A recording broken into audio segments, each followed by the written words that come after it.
What's up guys? If you saw my last video, you'll know that a few months ago I moved to Richmond, Virginia, and I have just been so excited about experiencing seasons, especially winter. Now, my wife told me that Richmond is like a bubble and tends to not really see a whole lot of snow. I'm starting to see this is true.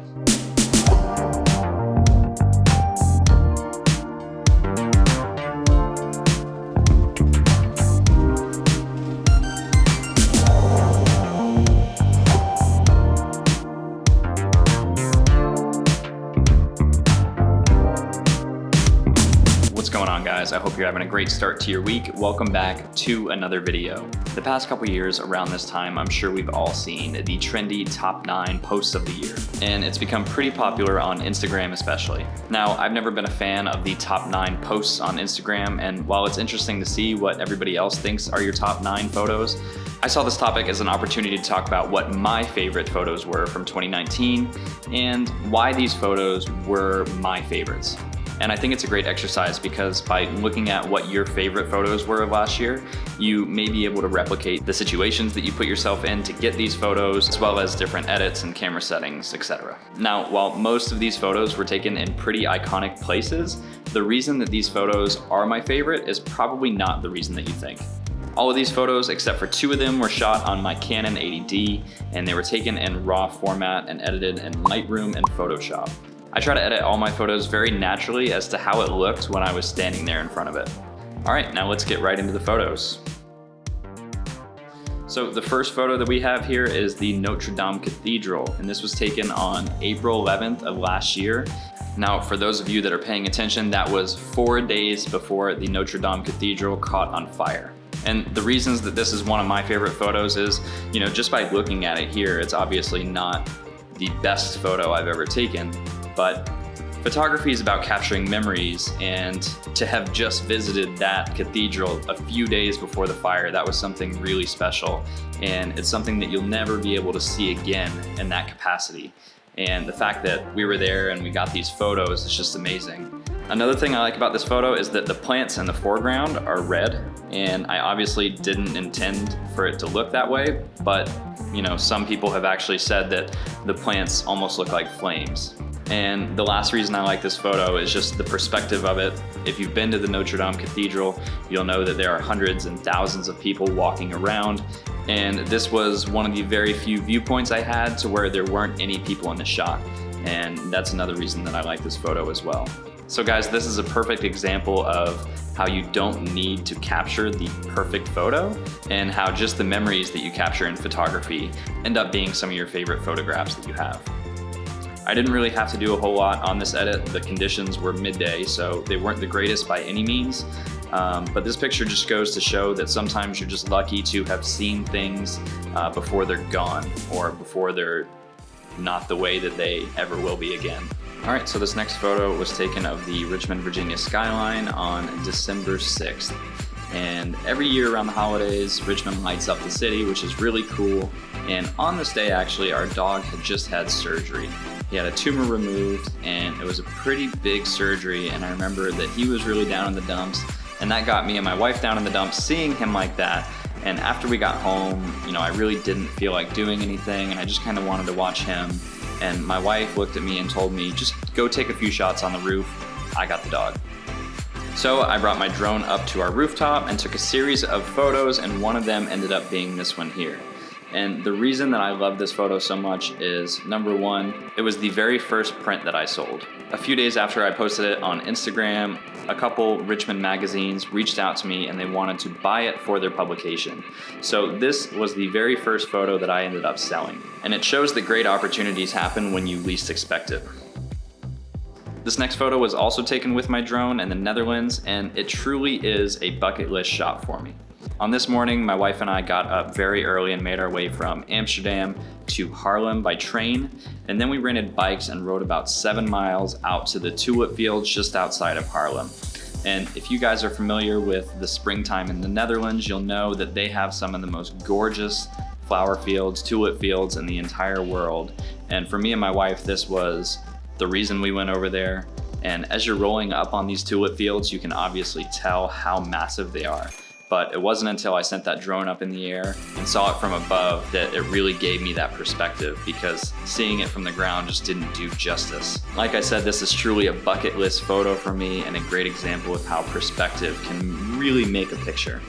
At first glance, you don't really know the magnitude of what you're looking at until you really see that tractor tucked in that corner to give you the size perspective. It was such a sunny day, and honestly, as I was flying the drone, I really couldn't even see that tractor until later in Lightroom when I cropped it like this, and it ended up being in the perfect spot because this tractor was moving the whole time. So, you know, it was just a perfect shot, and to see it like that later in Lightroom. And this photo ended up being one of my favorite photos of the whole year because it was a bucket list shot for me, number one. And number two, like I said, just the perspective in this photo is just unreal. This next photo was also taken in the Netherlands, and this was actually the second time that we visited the spot on the trip. The first time that we visited was mid-afternoon, and we actually sat here for about 15 minutes while a group of school kids were playing all over the sign, climbing all over the sign, and I tried to put my camera on a tripod so that I could take a bunch of photos and stitch them together later, and hopefully not have so many people in it. But that just didn't work. After about 15 minutes, my wife and I gave up on that spot. And a couple days later, I woke up at dawn and walked from our Airbnb, which is about 2 miles away, over to the Amsterdam Sign just south of the train station. By doing this, I got the shot that I wanted, the shot of the sign without any people in it. And I was also able to put my camera on a 10-second timer and then get a shot with me in the photo as well. I love this photo because it's a great example of how getting up early and beating the crowds really pays off. And it ended up being a lot better than the Photoshop version because I have the memory of me there at the sign with nobody else around. When I edited this photo, I cropped it for Instagram and I extended the sky up just a little bit. And as you can see, I changed the colors a little bit more than I wanted to because I didn't look at my grid prior to posting, but still, regardless, it's one of my favorite shots of the year. This next picture was taken at Mont, Paris. The reason I love this photo and why it's one of my favorite of the year is because it shows that you can research a shot and be in that spot and still not fully realize that you're in the right spot. My wife and I got here and we walked around for about 15 minutes and we both looked at each other and we were like, that's the right building, right? Why can't we find the right angle? And we didn't see anybody else taking photos at this spot, even though it was a very touristy spot to take photos. But after about 15 minutes of walking around, we took a photo, and with the right perspective and turning your camera towards the hill, we realized that we were in the right spot. And so I walked up the stairs and I realized why there weren't anybody else taking photos there, because number one, it's a very steep hill, so it's not the safest thing to walk down. And number two, they had, on the guardrails, they had do not walk on the lawn signs. But for the sake of the photo, I hopped the fence very quick, gave my wife the nod, and she was able to get this shot. I'm not sure you can tell how far I'm leaning back in this photo to give it the perspective that I'm standing straight up, but that building is actually straight up and down. We just cropped the photo later to make it look like this one. The beauty of this photo is all in the perspective of how you crop it. Also, for this photo, just like the Amsterdam one, I extended the sky a little bit higher for Instagram, and then I took it into Photoshop later and I added the birds in post. So no, those are not real birds. Just the artistic take I took on the photo. Now, this picture was taken just after sunset in Paris, France, and this picture was one of the very few that I took last year where I immediately took it and turned to my wife and my face just lit up. I knew right away how awesome this shot was gonna look once it was edited, and it certainly did not disappoint. For this shot, my camera was on a tripod, and I believe I had about a 2-second exposure. I had some other ones with nice light trails from the cars that passed by down at the bottom, and they actually looked really cool, but I love the simplicity that was in this photo particularly. Again, we had to sacrifice going out on a cold night and standing there in the middle of traffic almost just to try to get this photo, but it ended up being so worth it, and it was one of my favorite ones of the year. For those of you that follow Ink Master, especially season 8 of Ink Master, you'll know who this person is. When I moved to Richmond, I ended up volunteering at the Richmond Tattoo Convention, and that's how I was in the position to actually be able to take this photo here. And I love it just for a few reasons. Number one, I got to meet Ryan Ashley. Number two, it was the most liked photo by you guys of 2019, so thank you. Number three, it shows that volunteering and working for free can really pay off. Just because I spent 3 days volunteering at this convention, however, I was able to get a lot of really awesome content from a lot of really good tattoo artists in that process. When I used to take portraits, I would have to take a bit of time, especially doing a candid shot of somebody, to where it took me a couple shots to get my settings down.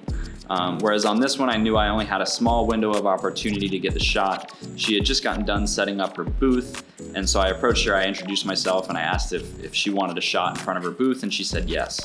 So only had about 5 seconds, but this was the shot I got and ended up being one of the best ones of the year. This next photo was taken at the Cube Houses in Rotterdam. And it's just another great example of how you can be in a spot, research a spot, look at photos that you like ahead of time and be right in front of it, but still have to look around quite a bit to find the best angle. When you're in the Cube Houses here, there's 2 different levels, and you kind of have to walk all the way through to the back side and drop down a level to where you can get further away from the top of the houses, and it really gives you the nice symmetrical perspective that this shot gave here. I also love this photo because it shows how symmetry and a subject can really help out your photo. I cropped it like this afterwards, and then I took it into Photoshop and added the plane later. So no, I didn't sit there and wait for that plane to pass by. I added it later in Photoshop, but regardless, it's still one of my favorite photos of the year. And probably my favorite photo of 2019 was taken on a 33-degree morning in Paris, France. And my wife and I got up early to beat the sunrise. We got ready and we hopped on a bird scooter and rode about 1.5 miles to the Trocadero to get this shot. For those of you that have been to the Trocadero in Paris, you'll know how crowded it can be. So we wanted to get there bright and early, even though it was about 33 degrees outside. And the benefit to that was, like I said, you beat the crowd there and you get the best light of the day, this really nice sunrise that was coming up. And I love the pink that fades to blue in this shot. Also, one of the reasons that this is one of my favorite photos is because my favorite person of all time is in it, my wife. She struck the pose, and the first time I actually didn't get the shot, but I told her to go back to it because I liked it so much and I thought it was very fitting for this location. But it really goes to show how by adding a subject to your photos, it can really take them to the next level. So guys, those are my top favorite photos of 2019. And I think that this is a very beneficial exercise for you guys to do as well with your own photos. Pick the ones that you think are the best and try to understand specifically why you think these photos are the best. Was it the settings that you had? Was it the time of the day? Was it, all the external factors that played a part into making that photo? Was it the subject that you had? Was it the memory that you had by taking this photo?